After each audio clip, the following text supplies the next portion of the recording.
देखिए, जो नहीं आएगा वो पछताएगा, ये कह रहे हैं धीरेन्द्र कृष्ण शास्त्री। और वाकई में अगर आपके हमारे जीवन काल में 144 साल बाद महाकुंभ आएगा तो क्या आप इसे देखने के लिए जिंदा रह पाएंगे? अपने आप में प्रश्न है, क्योंकि जीवन काल इतना लंबा तो होता नहीं, ऐसे में सम्मान करना चाहिए। लेकिन लग रहा है कि सनातन का अपमान करना कांग्रेस पार्टी के लिए एक आदत हो गई है, एक फैशन हो गया है, या तुष्टीकरण की राजनीति का एक मात्र तरीका हो गया है। रिपोर्ट देखिए।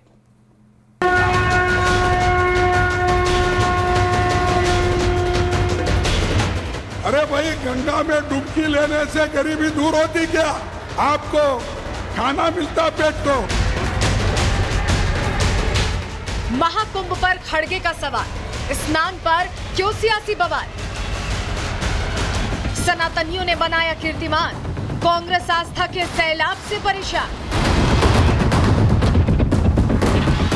सनातनी आस्था पर सवाल उठाने वाले, सनातन विरोधी बयान देने वाले, हिंदुओं की आस्था को चोट पहुंचाने वाले कांग्रेस पार्टी के अध्यक्ष मल्लिकार्जुन खड़गे अब खुद सवालों में घिर गए हैं। वजह है उनका बयान, जिसमें खड़गे ने संगम में डुबकी को गरीबी से जोड़ दिया, आस्था को पेट भरने से जोड़ दिया। लेकिन अब खड़गे के इसी बयान पर बीजेपी हमलावर है। कांग्रेस पार्टी के मुंह से अनायास स्वतः निकलता है, क्योंकि उनकी सहज प्रवृत्ति का हिस्सा है भारतीय संस्कृति, हिंदू धर्म और सनातन धर्म के ऊपर घटिया, ओछे, आपत्तिजनक बयान। खड़गे साहब की उम्र हो गई है, वो रह रह के खड़क जाते हैं। इस बार तो ऐसा खड़गे कि कुंभ पे ही प्रश्न चिन्ह उठा दिए उन्होंने। 130 करोड़ हिंदू जो पूरे विश्व भर में हैं, उनकी आस्था पर प्रश्न उठा दिया। ये वही खड़गे है जो कहता था कि मोदी आएगा तो सनातन आ जाएगा। ऐसे व्यक्तियों से कोई सहानुभूति नहीं होनी चाहिए। इतना ही नहीं, बीजेपी नेता आरोप लगा रहे हैं कि सनातन को लगातार गाली देना गांधी नेहरू परिवार के नेताओं की आदत बन गई है। सनातन का अपमान करना फैशन बन गया है। गांधी नेहरू परिवार की सनातन विरोधी मानसिकता के दरबार में चापलूसी करने वाले नेताओं को सनातन और सनातन आस्था का विरोध करना एक फैशन बन गया है, एक आदत बन गया है।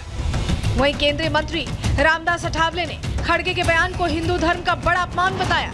कहा कि ऐसा करना खड़गे के लिए ठीक नहीं है। इसी तरह का टिप्पणी करना ठीक नहीं है। नदी में डुबकी मारने का या मारने का मतलब एक परंपरा है, तो उसके मुताबिक मुझे लगता है कि वहाँ जो भी मतलब मल्लिकार्जुन खड़गे ने बयान दिया है, बहुत बड़ा लाने से अर्थ है और ये मतलब हिंदू धर्म का बहुत बड़ा अपमान है। बीजेपी के साथ साथ गठबंधन के नेता भी जहां कांग्रेस और खड़गे पर निशाना साध रहे हैं, तो वहीं चुनौती भी दी है। बीजेपी नेताओं ने खड़गे को ललकारते हुए कहा है कि अगर कांग्रेस में हिम्मत हो तो वो ये कहकर दिखाए कि किसी इफ्तार पार्टी में जाने से गरीबी नहीं मिट सकती।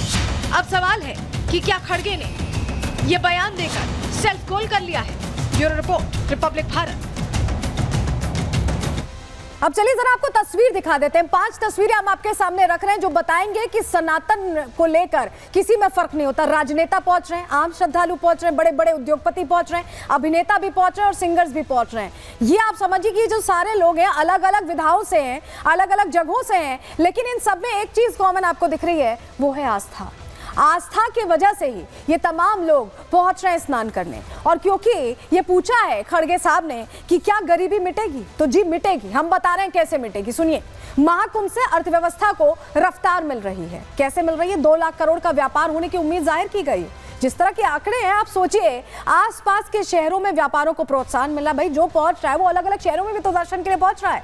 बड़े पैमाने पर आर्थिक व्यापारिक गतिविधियां तेज होती दिखाई दे रही हैं। रेलवे एयरलाइन सेक्टर को फायदा होगा, लोग रेल से एयरलाइन से ही तो पहुंच रहे हैं। सड़क परिवहन को भी यहाँ बड़ी आय होने की पूरी संभावना है। होटल, धर्मशाला, पूजा सामग्री की मांग बढ़ रही है, तो पैसे ही तो जनरेट हो रहे हैं। और क्या हो रहा है? जीडीपी में 1% से ज्यादा की वृद्धि का अनुमान महाकुंभ से लेकर कहा जा रहा है। धार्मिक पर्यटन की त्रिकोणीय श्रृंखला बनने से सीधा फायदा सिर्फ उत्तर प्रदेश को नहीं, पूरे देश को हो रहा है। अयोध्या और वाराणसी को आर्थिक फायदा हो रहा है। दोनों शहरों से कारोबार 50,000 करोड़ पार होने की उम्मीद है। कुल मिलाकर अगर कहें तो 3 लाख करोड़ की आय का अनुमान किया जा रहा है। 3 लाख करोड़ इतनी आय का अनुमान किया जा रहा है। और उसके बावजूद भी अगर ये कह रहे हैं खड़गे साहब की गरीबी नहीं मिट रही है, तो रोजगार मिल रहा है, पैसे जनरेट हो रहे हैं, जनता की जेबों में जा रहे हैं, किसी मशीन से नहीं आ रहे हैं। जरा हम बताते हैं आपको, एक अंदाजा समझाते हैं। अगर आप दिल्ली के रहने वाले, समझिए, दिल्ली से अगर आप बस से प्रयागराज जा रहे हैं तो बस का टिकट 800 रुपए का, 1000 से 800 से 1000 के बीच। होटल किराया मान लीजिए 2000 रुपए आपने दिए, टैक्सी का किराया 500 रुपए, पूजा सामग्री मान लीजिए 200 रुपए, तो कुल 3700 रुपए जनरेट हुए ना यहाँ पे एक शख्स का हम बता रहे हैं। अगर फ्लाइट से जा रहे हैं दिल्ली से 10 से 15,000 रुपए की फ्लाइट का किराया है, होटल का किराया 2000 मान लीजिए, टैक्सी का 500, पूजा सामग्री 200, यहाँ 14,700 रुपए प्रति व्यक्ति सिर्फ दिल्ली से, समझिए आंकड़े। रेल से अगर कोई जा रहा है तो 700 से 1000 रुपए का टिकट है, होटल का किराया 2000, टैक्सी किराया 500 रुपए, 200 रुपए पूजा सामग्री, 3500 रुपए ये जनरेट हुआ। लेकिन अगर हम समझे कि मान लीजिए बस से 1 लाख लोग श्रद्धालु जो पहुंच रहे हैं वो दिल्ली से जा रहे हैं तो 37 करोड़ रुपए उनसे जनरेट हुआ। फ्लाइट से 1 लाख श्रद्धालु दिल्ली से जा रहे हैं तो 147 करोड़ उनसे जनरेट हुआ। रेल से 1 लाख श्रद्धालु अगर जा रहे हैं तो 35 करोड़, और ये अनुमानित आंकड़ा सिर्फ दिल्ली का है। महाकुंभ में सिर्फ दिल्ली से लोग नहीं पहुंच रहे हैं, पूरी दुनिया से पहुंच रहे हैं, पूरे देश से पहुंच रहे हैं, अलग अलग हिस्सों से पहुंचे, करोड़ों की संख्या में पहुंच रहे हैं। तो अपने आप में ये बड़ी तस्वीरें से समझने की जरूरत है, यहाँ पर खड़गे साहब को सोचने की जरूरत है। लेकिन इस बीच बड़ी जानकारी एक आ रही, बड़ी खबर आ रही, उसका रुख कर लेते हैं। सेक्स मामले पर मुंबई पुलिस ने बड़ा दावा किया है। मुंबई पुलिस ने सही आरोपी पकड़ा, यह दावा किया गया। एडिशनल सीपी ने यह कहा है आरोपी शरीफुल के खिलाफ पर्याप्त सबूत मिले हैं। यह बात कही गई है। आरोपी शरीफुल बांग्लादेशी है, कोलकाता में भी रहा है और फिंगरप्रिंट रिपोर्ट का इंतजार कर रहे हैं, क्योंकि बीच में ऐसी खबरें आई थी कि फिंगरप्रिंट्स मैच नहीं कर रहे हैं। इसको लेकर सीपी ने क्लैरिटी दी है और कहा है कि अभी फिंगरप्रिंट रिपोर्ट का हम इंतजार कर रहे हैं।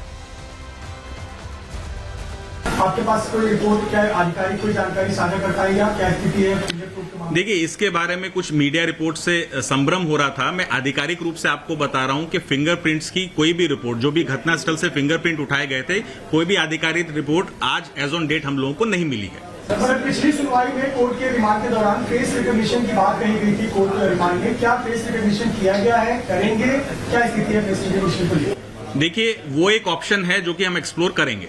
सर, फिंगरप्रिंट्स के बारे में मीडिया रिपोर्ट में ये कहा गया, आपके पास रिपोर्ट का जिक्र नहीं था, ये कहा गया कि सीआईडी ने जो जांच की है शुरुआती तफ्तीश में वो मैच नहीं किया है। क्या हमारे पास ये जानकारी है? मुंबई पुलिस के पास इसको लेकर कोई जानकारी है? जी नहीं, इसको लेकर हमारे पास कोई भी जानकारी नहीं। जैसे मैंने आपको पहले कहा, आधिकारिक रूप से हमारे पास कोई भी रिपोर्ट नहीं आई है। मेरा सवाल यह है कि क्या आप लोगों ने फिंगरप्रिंट्स के सैंपल सीआईडी को भेजे हैं, जो फिंगरप्रिंट ब्यूरो है, या नहीं भेजे हैं? जी, भेजे हैं। आरोपी के खिलाफ हमें कौन कौन से सबूत मिले हुए हैं और जिस तरीके से आप फेस आइडेंटिफिकेशन की बात कर रहे हैं, क्या आरोपी वही है? क्योंकि इसको लेकर भी कई सवाल खड़े हो रहे हैं। आरोपी बिल्कुल वही है। आरोपी के विरुद्ध हमें ओरल, फिजिकल और टेक्निकल तीनों प्रकार के बहुत सारे एविडेंस मिले हैं। सर, हम फिर फेस रिकॉग्निशन की बात क्यों कर रहे हैं? क्योंकि इसी से लेकर कंफ्यूजन हो रहा है कि क्या मुंबई पुलिस भी ये मानती है कि हमने जो आरोपी पकड़ा वो ठीक नहीं, इसलिए फेस रिकॉग्नाइज कर रहा है? जी नहीं, मुंबई पुलिस ऐसा बिल्कुल नहीं मानती। हमने जो आरोपी पकड़ा है वो बिल्कुल सही आरोपी है। जब भी किसी आरोपी को गिरफ्तार किया जाता है तो उसके विरुद्ध एक पुरावा नहीं, मल्टीपल पुरावे, मल्टीपल एविडेंसेस कलेक्ट किए जाते हैं। चाहे वो फेस रिकॉग्निशन हो, चाहे वो फिंगरप्रिंट हो, चाहे वो ओरल स्टेटमेंट हो, या बहुत तरह के हमारे पास एविडेंस रहते हैं। तो एक एक करके इन्वेस्टिगेशन ऑफिसर हर एक एविडेंस स्ट्रीम को इन्वेस्टिगेट करता है चार्जशीट से पहले। ये सब उसी का भाग है। इस केस के अंदर आईओ को क्यों चेंज किया गया?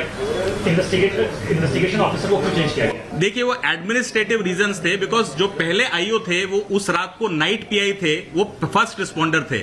और जनरली हमारे यहाँ पद्धति है कि जो फर्स्ट रिस्पॉन्डर आईओ होता है वो जब तक केस को देखता है, जब तक दूसरे आदमी को हैंडओवर नहीं किया जाता। तो पुलिस ने तो कहा है कि सही आरोपी पकड़ा गया है। फिंगरप्रिंट रिपोर्ट का हालांकि अभी भी इंतजार।